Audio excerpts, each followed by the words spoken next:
Ada otot jantungnya ada, tapi kenapa otot jantungnya nggak bergerak? Oh, bisa kita buat bergerak dengan cara apa? Kita pakai listrik, iya bergerak sebentar terus balik lagi, gitu kan ya? Artinya nggak bisa bergerak karena apa? Kurang satu hal. Satu hal itulah yang kita sebut dengan ruh. Ya, berarti ruh adalah dalam konteks kehidupan manusia adalah yang membuat Anda itu bisa hidup. Yang kalau seandainya ruh itu sudah nggak ada pada Anda berhenti tumbuh, Anda berhenti berkembang, Anda berhenti bergerak. Itulah yang membuat Anda bergerak, namanya ruh. Maka apa yang ada pada diri Anda ini sebenarnya materi saja yang dikasih yang namanya ruh. Sampai sini paham?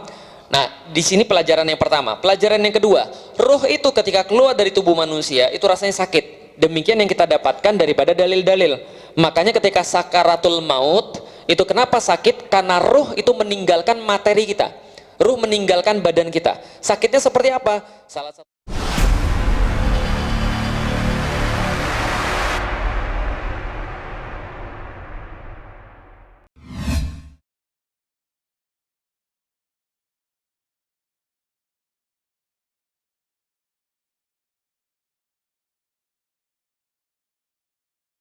Bismillahirrahmanirrahim.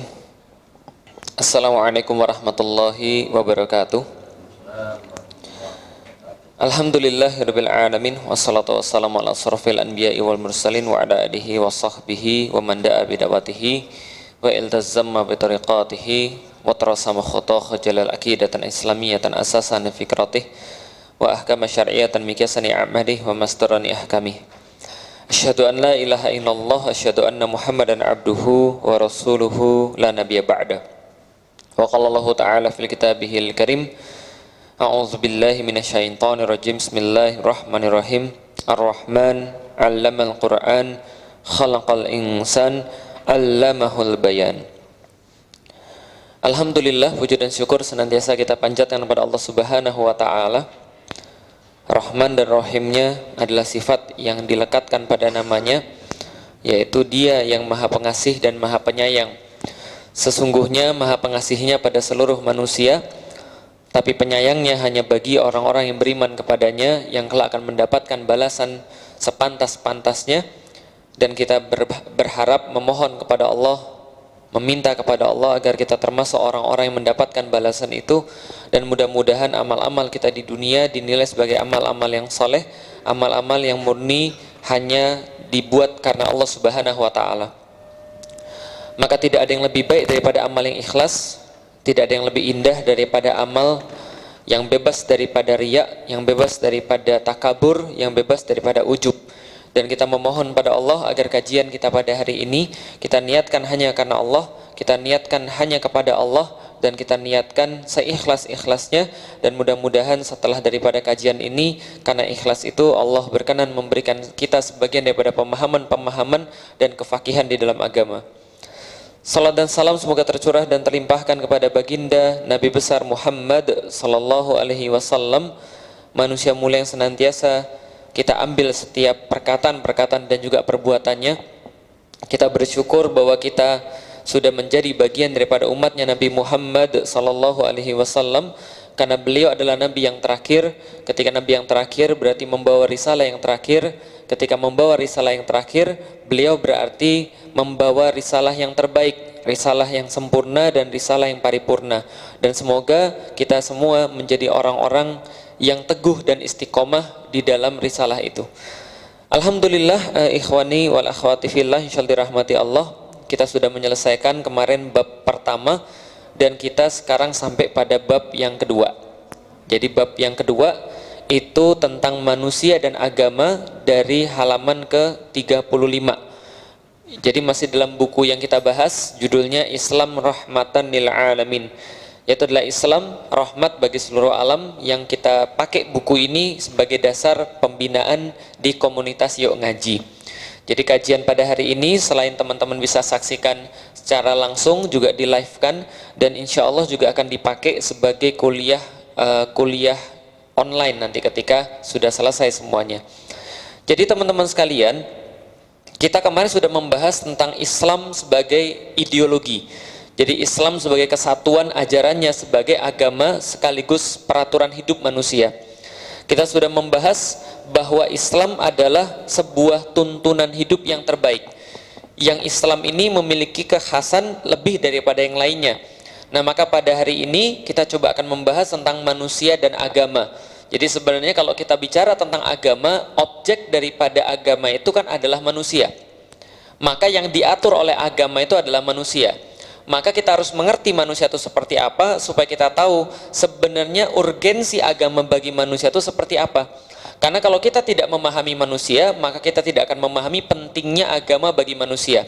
Maka Allah berkali-kali ketika di dalam Al-Quran juga menyatakan wa fi anfusikum afala tubsirun, misalnya. Apakah pada diri kalian sendiri kalian tidak memperhatikan? Misalnya ketika Allah juga di dalam surat Ar-Rahman yang tadi saya bacakan, Ar-Rahman adalah Allah yang maha pengasih, Allamal Quran, khalaqal insan, allamahul bayan. Yang Allah kemudian ketika menyatakan sifat Rahmannya itu, Allah kemudian menyebutkan Allamal Quran. Allah kemudian mengajarkan Al-Quran. Baru khalaqal insan, allamahul bayan. Lalu kemudian Allah menciptakan manusia, baru kemudian menjelaskan kepadanya penjelasan-penjelasan, allamahul bayan. Ada yang menarik di sini, ketika Allah melukiskan dirinya sebagai Ar-Rahman, sebagai yang maha pengasih, Allah barengi kemudian dengan Allah barengi dengan Allamal Quran. Allah mengajarkan Al-Quran terlebih dahulu. Nah, jadi Al-Quran ini menyatakan diri, Allah menyatakan diri bahwa Al-Quran ini lebih utama daripada ayat selanjutnya. Apa ayat selanjutnya? Untuk siapa Al-Quran ini kemudian diajarkan? Untuk manusia. Khalaqal insan, allamahul bayan. Baru kemudian dia itu diajarkan penjelasan-penjelasan tentang Al-Quran itu sendiri. Nah, maka ini adalah menandakan bagi kita bahwa objek daripada agama adalah manusia itu sendiri. Maka ketika Allah menjelaskan dalam ayat yang lain, misalnya yang semua sudah kita hafal insyaallah, syahrul ramadan alladzi unzila fihil quran hudal linnas wa bayyinatin minal huda wal furqan. Bahwa Allah jelaskan syahrul ramadan, bulan Ramadan itu adalah bulan turunnya Al-Quran, unzila fihil quran. Untuk siapa? Hudal linnas. Bahwa Al-Quran ini turun untuk manusia, bukan untuk hewan, bukan untuk selain manusia, tapi turun untuk manusia yang mengambil manfaat dari situ. Sama seperti Ar-Rahman, Allamal Quran, Khalaqal Insan, Allamahul Bayan. Jadi manusia dan agama artinya adalah bagaimana manusia ini definisinya, lalu kemudian pengertiannya, dan apa hubungannya dia dengan agama, dan apa urgensi agama bagi manusia. Pertama-tama perlu kita jelaskan hakikat manusia menurut Islam. Jadi hakikat manusia, jadi kalau seandainya kita melihat hakikat manusia menurut Islam, manusia adalah sebentuk materi atau benda. Jadi kalau kita lihat manusia, ya manusia itu memang materi. Apa bedanya antara materi dengan sesuatu yang goib? Kalau materi itu bisa dilihat, bisa dirasakan, bisa kemudian dipegang gitu kan ya. Nah, itu manusia bisa dipegang. Karena memang faktanya seperti itu. Manusia dinyatakan sebagai materi atau benda ketika terbukti bahwa diri manusia memang berbentuk benda yang bisa diraba dan diindera. Sudah kita sampaikan secara langsung. Begitu juga dengan gerakan tubuh manusia juga dapat diindera dan diraba. Gerakan tubuh manusia juga mencerminkan adanya ruh dalam tubuh manusia, sehingga dapat dipahami bahwa manusia memiliki nyawa atau ruh itu sendiri, sirrul hayah gitu kan ya, rahasia daripada kehidupan. Hanya saja substansi ruh atau nyawa tersebut hanya bisa difahami sebatas itu saja, tidak lebih daripada itu. Misal di dalam Al-Quran Allah berfirman, dan mereka bertanya kepadamu Muhammad tentang ruh, maka katakanlah ruh itu urusan Tuhanku, dan kalian tidak akan diberikan pengetahuan tentangnya melainkan hanya sedikit. Jadi Allah sampaikan dalam urusan ruh ini bahwa ruh ini ada di dalam manusia. Dalilnya sudah jelas di dalam surat Al-Isra ayat 85. Wa yas'alunaka 'anir ruh, bahwa sesungguhnya manusia bertanya kepada kalian tentang ruh. Diceritakan bahwa asbabun nuzul ayat ini adalah ketika Yahudi melewati Rasulullah Sallallahu Alaihi Wasallam, lalu Yahudi itu pengen ngetes Rasulullah, lalu bertanya tentang ruh. Lalu kemudian yas'aluna akan ruh, Allah katakan mereka orang-orang Yahudi itu bertanya kepadamu Muhammad tentang hakikat daripada ruh. Maka kemudian dikatakan oleh Allah, kulir ruh, maka katakanlah wahai Muhammad, kulir ruhum min amri rabbi, bahwa sesungguhnya ruh itu urusan Tuhan saya, bukan urusan saya, bukan urusanmu. Wa ma utitum minal ilmi ila qalilan, dan tidak diberikan Allah ilmu tentang ruh ini kecuali cuma sedikit saja. Jadi gini, ini dalil menandakan banyak sekali pengertian. Pengertian pertama tentang manusia itu punya ruh. Jadi gini, maksudnya roh itu apa sih? Contoh misalnya, ketika saya dulu belajar tentang biologi, sekaligus ini mengantarkan kenapa saya itu bisa beriman, ini salah satunya ya. Ketika saya belajar biologi, saya belajar bahwa manusia itu punya dua jenis otot. Jadi ada namanya otot otonom, ada namanya otot lurik.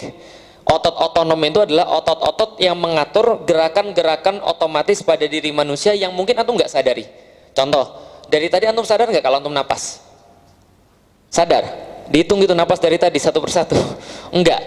Otot nafas itu yang mengatur pernafasan Anda tidak sadar. Ketika misalnya Anda nelen ludah itu pakai otot itu juga tidak sadar. Banyak di antara tubuh kita yang otot itu bekerja 24 jam, 7 hari dalam seminggu, bahkan sebulan nggak berhenti-berhenti, bahkan selama hidup antum nggak berhenti-berhenti. Ini otot nafas. Ini ketika antum narik nafas ini, itu tidak akan pernah berhenti walaupun antum tidur. Nah makanya namanya otot-otot otonom, otot-otot yang berfungsi secara otomatis, itu kan ya. Nah ciri-ciri otot ini ketika saya belajar biologi, dia memiliki struktur tertentu di dalam otot itu, sehingga dia bisa melakukan gerak dalam waktu yang sangat lama sekali, tapi kelemahannya gerakannya nggak kuat. Jadi lemah tapi tahan lama, gitu kan ya. Jelas ya. Ini adalah otot yang pertama, otot otonom, lemah tapi tahan lama. Ada jenis otot kedua, namanya otot lurik. Otot lurik ini kayak begini nih. Ini otot lurik. Ketika kita angkat barang, kita pakai otot lurik. Misalnya contoh, ada yang di sini, ada yang di sini, ada yang di sini. Ya semuanya ada otot lurik. Termasuk mengunyah itu juga otot lurik. Otot lurik ini ciri-ciri strukturnya memungkinkan dia itu untuk bekerja super kuat, tapi kelemahannya cepet capek. Contoh misalnya, antum bisa berapa lama kuat ngangkat barang? Gitu kan ya. Kalau antum nggak terlatih sejam 2 jam kejeng. Kalau antum misalnya nggak terlatih, lari sebentar aja udah kejeng, gitu kan ya. Lah kenapa? Karena ini otot lurik. Otot lurik itu kerjanya keras sekali, kuat sekali, tapi kelemahannya dia cepet capek. Paham ya? Kalau otot otonom tadi, dia kerjanya lama, tapi tidak cepet capek. Kalau otot lurik, dia kerjanya cepet capek, tapi kuat. Ada otot yang ketiga, otot jantung namanya. Nah ini otot jantung berbeda dengan otot lurik, berbeda dengan otot otonom. Lah kenapa? Dia kawinan di antara keduanya. Karena berkawin di antara keduanya, dia kerjanya dalam jangka waktu yang sangat panjang dan kuatnya luar biasa. Jadi bayangin otot jantung antum ini bisa mompa darah, itu 1 detik atau sampai 2 detik dia mompa darah. Darah itu dipompa seluruh tubuh kita, di seluruh pembuluh darah. Yang pembuluh darah di seluruh tubuh kita itu kalau disambungkan satu sama lain, maka panjangnya lebih daripada 40.000 km. Jadi bisa dibayangin ya, sekelilingnya bumi aja 40.000 km. Nah itu saraf bukan, pembuluh darah dalam diri Anda itu, gitu kan ya, dari ujung kepala sampai dengan ujung kaki, kalau disambung satu sama lain, itu panjangnya berapa? 40.000 km lebih. Artinya apa? Itu satu jantung memompa darah sampai panjangnya segitu, itu kuat sekali. Artinya otot jantung itu otot yang kuat dan tidak cepat capek. Lah ngapain saya jelasin tentang otot begini? Nah jadi gini ceritanya, ketika saya belajar tentang otot, maka di situ orang-orang saintis punya kesimpulan, kenapa manusia bisa hidup? Karena otot jantungnya merupakan perkawinan daripada otot lurik dan otot otonom tadi, gitu kan ya. Maka dia bisa kerjanya lama dan kerjanya kuat, makanya manusia masih bisa hidup. Tapi bukan itu masalahnya. Lah kenapa? Saya bilang begini sama guru saya, coba kita lihat itu apa namanya, mayat itu juga punya otot jantung, tapi kenapa nggak berdetak? Paham nggak kira-kira saya? Beda antara orang mati dan orang hidup sederhana. Orang mati nggak punya sesuatu yang orang hidup punya. Orang mati dulu punya sesuatu yang sekarang dia nggak punya. Paham kira-kira saya? Semuanya sama, ototnya sama, otot luriknya ada, otot otonomnya ada, otot jantungnya ada. Tapi kenapa otot jantungnya nggak bergerak? Oh bisa kita buat bergerak dengan cara apa? Kita pakai listrik. Iya bergerak sebentar terus balik lagi, gitu kan ya? Artinya nggak bisa bergerak karena apa? Kurang satu hal. Satu hal itulah yang kita sebut dengan ruh. Ya, berarti ruh adalah dalam konteks kehidupan manusia adalah yang membuat Anda itu bisa hidup. Yang kalau seandainya ruh itu sudah nggak ada pada Anda berhenti tumbuh, Anda berhenti berkembang, Anda berhenti bergerak. Itulah yang membuat Anda bergerak, namanya ruh. Maka apa yang ada pada diri Anda ini sebenarnya materi saja yang dikasih yang namanya ruh. Sampai sini paham? Nah, di sini pelajaran yang pertama. Pelajaran yang kedua, ruh itu ketika keluar dari tubuh manusia itu rasanya sakit. Demikian yang kita dapatkan daripada dalil-dalil. Makanya ketika sakaratul maut itu kenapa sakit? Karena ruh itu meninggalkan materi kita. Ruh meninggalkan badan kita. Sakitnya seperti apa? Salah satu imam ketika membahas tentang bagaimana sakitnya sakaratul maut, itu ketika ditanya pada Rasulullah, Rasulullah katakan seperti seseorang yang tenggorokannya, kerongkongannya itu dimasuki dengan pohon berduri. Jangankan pohon berduri, pohon aja susah gitu kan ya. Ini masukin pohon berduri kemudian ditarik. Nah, sebetulnya sakaratul maut. Nah, tapi ada cara yang lebih mudah untuk mengerti dengan konsep ruh tadi. Coba bayangin begini. Tadi sudah saya katakan ya, mayit dengan orang hidup bedanya adalah satunya mati, satunya tidak. Satunya punya ruh, satunya tidak punya ruh, kan gitu kan ya. Nah, coba bayangin, kalau seandainya Anda sekarang bisa hidup karena seluruh badan Anda ini punya ruh. Lihat, kita punya jari, kita punya kuku, itu bisa panjang. Kenapa? Karena masih punya ruh. Kenapa rambut kita bisa panjang? Karena masih punya ruh. Tapi kalau mayit itu nggak akan panjang kukunya. Kalau kukunya tambah panjang, itu berarti ada masalah di situ gitu kan ya. Kalau rambutnya tambah panjang, ada masalah lagi di situ. Nggak akan tambah panjang karena ruhnya sudah hilang. Nah, kita semua ini bisa kemudian berkembang, bisa tumbuh karena kita punya ruh. Ya. Nah, berarti kalau seandainya antum misalnya contoh, tangan kepotong dikit, tes gitu misalnya. Saya tangan nih potong, tes gitu saya jatuh tangannya. Tangannya masih bisa tumbuh lagi atau ini bisa tumbuh atau sudah hilang? Busuk atau tumbuh? Kenapa antum nggak busuk sekarang? Karena antum punya ruh, jelas sampai di sini. Kenapa antum sekarang nggak busuk? Karena antum punya ruh. Begitu ruh antum hilang, pasti antum menjadi busuk. Lah kenapa? Karena antum tidak bisa mempertahankan diri sendiri lagi. Nanti bakteri masuk, kemudian kuman masuk, membuat badan antum jadi busuk. Dekomposisi namanya, gitu kan ya. Lah antum kenapa tidak terdekomposisi? Karena antum masih punya ruh. Potong sini satu, tes, jatuh, itu terdekomposisi. Lah kenapa? Karena dia sudah nggak punya ruh lagi. Sakit nggak? Sakit nggak? Nah, itu kata para ulama, sakitnya lepas itu satu. Sakitnya ketika kepotong tangan itu misalnya, jatuh tangan itu yang mati itu adalah sakitnya ketika kehilangan ruh segitu. Bagaimana ketika kehilangan ruh semua badan? Maka sakit. Nah, makanya persiapkan kemudian kita untuk itu. Nah, itu yang dimaksud dengan wama utitum minal ilmi ila qalila. Kalian nggak perlu banyak tahu. Kalian nggak perlu banyak tahu tentang ruh itu seperti apa. Kalian nggak perlu banyak tahu ruh ini bisa dipindah atau tidak. Kalian nggak perlu banyak tahu ketika sudah mati itu ruh itu seperti apa. Kalian nggak perlu banyak tahu ruh itu dibuatnya dengan cara yang gimana. Nggak usah banyak tahu. Yang kalian perlu tahu, yang Allah berikan adalah bahwa Anda yang masih hidup itu karena punya ruh. Kalau ruh Anda dicabut, maka sakit. Maka persiapkan ketika itu dicabut. Itu kan kemudian pelajarannya lagi. Yang berikutnya, yas'alunaka wa yas'alunaka 'anir ruh, dan ditanya kepadamu mengenai ruh, qulir ruhu min amri rabbi. Katakan bahwa ruh itu adalah bagian urusan daripada Tuhanku. Muhammad katakan kalau ada yang nanya tentang ruh, ini urusan Tuhan saya. Wa ma utitum minal ilmi ila qalila, dan kalian tidak diberikan pengetahuan oleh Allah kecuali hanya perkara yang sedikit saja. Coba lihat di dalam Al-Quran, perhatikan baik-baik bagi orang-orang yang pengen belajar dan serius dalam belajar. Di dalam Al-Quran, semua kata-kata ilmu, semua kata-kata hikmah itu Allah selalu sandingkan dengan pemberian Allah. Jelas ya? Contoh begini, wa ma utitum minal ilmi ila qalila. Misalnya lagi, contohnya misalnya, ya Yahya khudhil kitaba biquwwah wa atainahul hukma sabiyya. Wahai Yahya, ambil kitab ini dengan kuat. Lalu kemudian, dan kami berikan kepada Yahya wa atainahul hukma sabiyya, dan kami berikan kepada Yahya ketika dia masih sabiyya, ketika dia masih anak-anak, itu adalah diberikan hikmah, diberikan ilmu yang besar daripada Allah Subhanahu wa taala. Berarti semua urusan ilmu yang ngasih siapa? Allah. Jelas ya? Berarti Anda jangan membebankan diri Anda dengan perkara yang Allah tidak bebankan. Yaitu apa? Mendapatkan ilmu. Allah nggak bebankan itu. Yang Allah bebankan kepada Anda adalah belajar. Ketika Anda belajar, Allah mau ngasih atau Allah nggak mau ngasih, itu urusan Allah. Jadi dipahami ya? Lah kalau Allah kasih, berarti antum punya amanah atas ilmu itu. Untuk apa amanahnya? Bukan menyombongkan diri, bukan kemudian dengan ilmu itu kemudian kita merasa hebat dan ujub dan takabur, tidak. Tapi ketika Allah memberikan seseorang ilmu itu, berarti Allah sudah melihat dia sanggup untuk mengambil ilmu itu untuk disebarkan.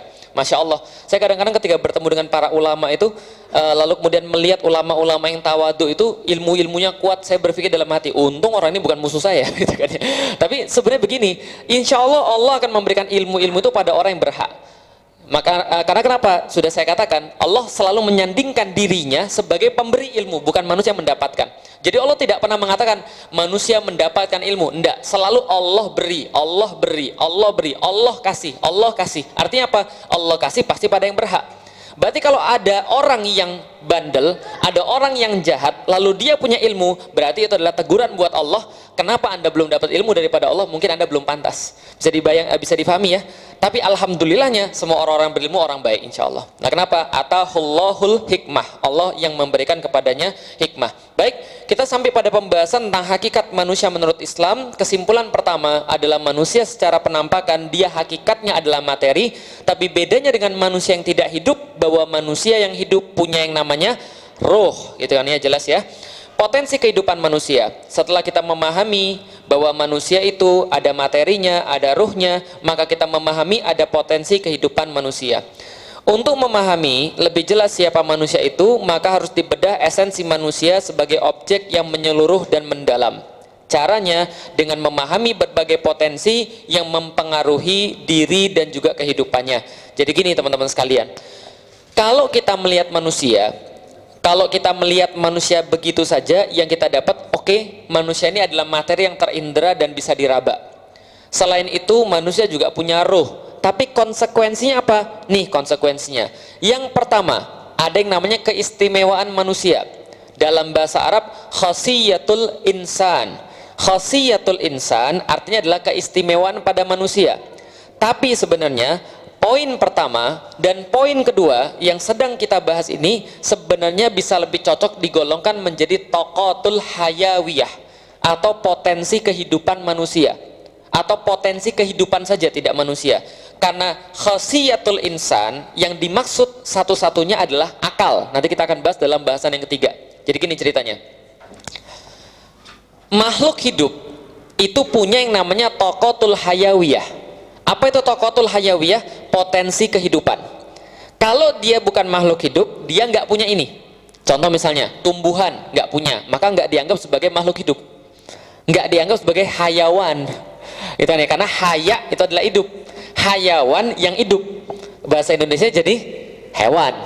Hewan itu berasal dari bahasa Arab, hayawan, gitu kan ya, yang hidup. Berarti kalau hewan digolongkan sebagai makhluk hidup, kalau tumbuhan tidak digolongkan sebagai makhluk hidup. Loh kok gitu? Padahal dia kan tumbuh dan berkembang. Iya, tapi dalam konteks ini tidak digolongkan sebagai makhluk hidup. Lah kenapa?